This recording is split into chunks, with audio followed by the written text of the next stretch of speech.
আসসালামু আলাইকুম। সবাই মিলে চিন্তা করলাম যে আজকে পয়লা বৈশাখের দিন আমরা আলাদিন পার্কে যাব।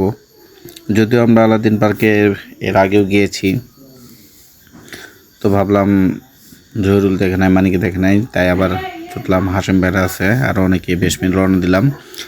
রাস্তাগুলো খুবই চমৎকার, নতুন পাতা গজাচ্ছে গাছে গাছে, যেহেতু এখন ফাল্গুন শেষে বৈশাখ পড়ছে, ফাল্গুন চৈত্র শেষে বৈশাখ পড়েছে, কিন্তু আপনার বৃষ্টি মাঝে মাঝে আসে, যার কারণে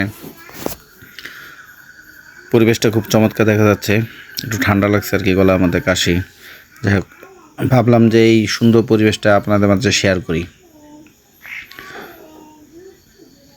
সাইডে আশেপাশে ডানে অসম্ভব সুন্দর ভিউ, নতুন পাতা গজাতে পরিবেশটা আরও চমৎকার লাগছে।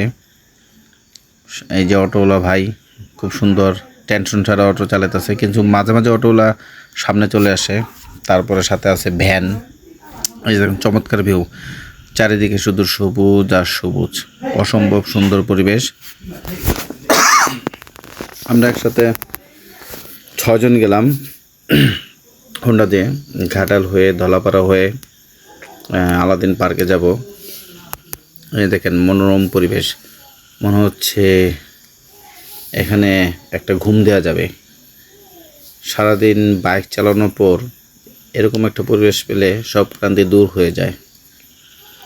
ঠিক আছে, দেখেন এত সুন্দর পরিবেশটা আপনাদের মাঝে যদি শেয়ার না করি তাহলে নিজেরই খারাপ লাগবে, তাই আপনাদের কাছে শেয়ার করলাম, যাতে আপনারা সাথে থাকুন। এরকম একটা মনোরম সুন্দর পরিবেশ দেখুন, অসম্ভব চমৎকার ভিউ, খুব সুন্দর বিউটিফুল এরিয়া। আর এই সাইডে বেশিরভাগই সম্ভবত মনে হয় কলা চাষ করে বেশি। যে দেখেন কলার বাগান, বিশাল বড় বড় কলার বাগান, প্রচুর কলার বাগান। আর এই যে মধুপুর জঙ্গলের গাছ, আসলে এই গাছগুলোর নামটা জানি না, অনেক গাছ আছে যেগুলো নাম জানি না। এখানে ওই যে কলার চাষ হবে, এই যে পাশে দেখেন আবার কলার বাগান, সবুজ আর সবুজ। এখন যদিও ধান পাকে নাই, তারপরও সবুজ আর সবুজ। কয়েকদিন পরে অবশ্য গোল্ডেন হয়ে যাবে, আল্লাহর প্রাকৃতিক পরিবেশ এবং প্রকৃতির নিয়তি। তো মাঝে মাঝে দেখলাম পোড়া জঙ্গলের শুকনো পাতাগুলো পুড়িয়ে দিয়েছে। এটা হয়তো বা সাপ টাপের জন্য পুড়িয়ে দিয়েছে, হয়তো বা বেশি উৎপাত, হয়তো বা গড় জঙ্গল ভয় পায় অনেকে, সেজন্য পুড়িয়ে দিয়েছে। নাহলে হয়তো বা পরিষ্কার জন্য, সৌন্দর্য দেখার জন্য। এই দেখেন পাতাগুলা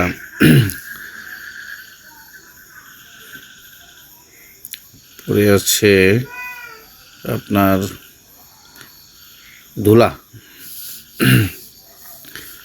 ধুলায় চমৎকার ভিউ। এই যে কলা বাগান, এখানে হয়তো বা এখন বড় হয় না, আস্তে আস্তে বড় হবে। এই যে পাশে আপনার করল্লা ক্ষেত, ভিউটা ভালোভাবে করতে পারে না আমাদের ভাই একমল ভাই। এই যে কলার বাগান, প্রচুর কলা বাগান। যারা কলা কিনতে চান তারা এদিকে চলে আসবেন, মধুপুরের আশেপাশে চলে আসবেন, দেখবেন আপনারা প্রচুর কলা পাবেন, পাইকারি, খুচরা, যা যেটা মন চায়। রাস্তাটা ভালো, এদিকে রাস্তাটা যদিও সরু। ভ্যান গাড়িওয়ালা মামারা কি নিয়ে যাচ্ছে বুঝলাম না, হয়তো বা ওয়ার্ড্রপ নিয়ে যাচ্ছে।